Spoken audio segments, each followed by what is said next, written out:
Bonjour tout le monde. Alors, je vais vous montrer comment se connecter en SSH par USB avec iPhoneBox. Donc si vous n'avez pas de liaison Wi-Fi et que vous voulez connecter votre iPod ou votre iPhone et accéder aux différents dossiers et notamment les dossiers système, vous avez la possibilité donc d'utiliser iPhoneBox qui est ici. Pour le télécharger, je vous mettrai le lien à la suite du tuto comme d'habitude. Donc moi je l'ai téléchargé, il est ici sous forme d'archive. Clic droit, extraire ici. Ah, je vais me créer un petit dossier.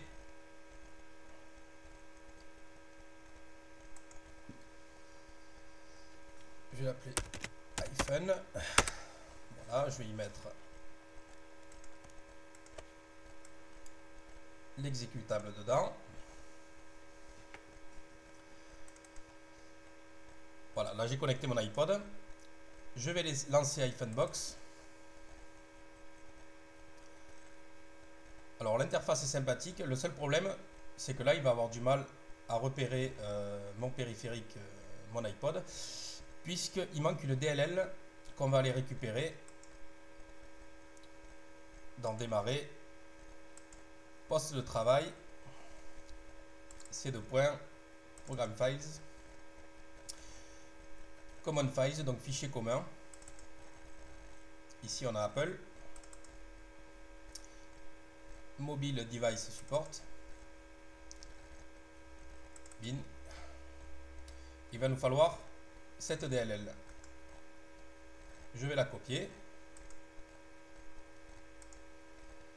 et je vais la coller dans mon dossier iPhoneBox. Voilà, je relance iPhoneBox et ici il va connecter mon iPod et je vais avoir accès aux différents dossiers. Voilà, il a repéré l'iPod. Je clique ici et voilà, donc là j'ai les différents dossiers, musique et vidéo, stockage général, papier peint. Bon, sonnerie, ça c'est pour si vous avez un iPhone, hein.